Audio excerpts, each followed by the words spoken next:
বিষ্ণু ঈসা ইসলামের একজন খাদেম ছিল, আপনারা তার নাম জানেন? কি নাম? সবাই বলেন আনাস। আওয়াজ করে বলেন, বিশ্বনবীর খাদেমের নাম? নামটা কেমন লাগে? ভালো লাগে? ছেলে হইলে রাখবেন তো?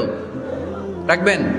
অনেকে আমার জিজ্ঞেস করে যে আমার একটা ছেলের নাম বলে দেন। এই এলাকার যদি কারো সম্ভাব্য আগন্তুক 2-1 মাস পরেই ছেলে পৃথিবীতে আসবে, এর নাম রাখবেন আনাস। নাম কি রাখবেন? খাদিমু রাসূলিল্লাহ, আল্লাহ রাসূল সাল্লাল্লাহু আলাইহি ওয়াসাল্লামের খাদেম। এই খাদেমের কাছ থেকে একটু শোনেন ওনার মালিক কেমন ছিল। শুনবেন নাকি কষ্ট হচ্ছে? সম্মানিত ভাইরা, খেয়াল রাখবেন, কোন পীর সাহেবের ব্যাপারে যদি আপনি রিপোর্ট চান, পীর সাহেবের বউয়ের কাছ থেকে শুনবেন। কথা কয় না? বোঝে নাই বোধ হয়।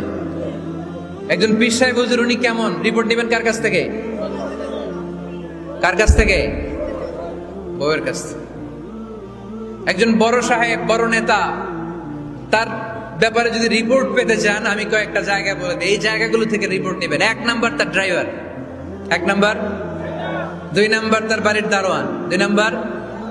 3 নাম্বার তার খাদেম, 3 নাম্বার। 4 নাম্বার তার ঘরের কাজের মেয়ে, 4 নাম্বার। এদের কাছ থেকে আসল রিপোর্ট পাওয়া যায়, ঠিক কিনা?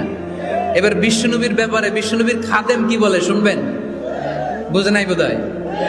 বিশ্বনবীর ব্যাপারে বিশ্বনবীর খাদেম কি কমেন্টস করছে শুনতে চান? খাদেমের নাম আরো জোরে বলতে হবে।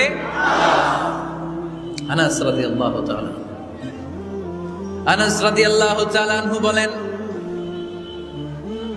বিশ্বনবী যখন মক্কা থেকে মদিনায় হিজরত করে আসলেন, মদিনার অলিতে গলিতে আনন্দের বন্যা বয়ে গেল। তলা আল বাদরু আলাইনা বলে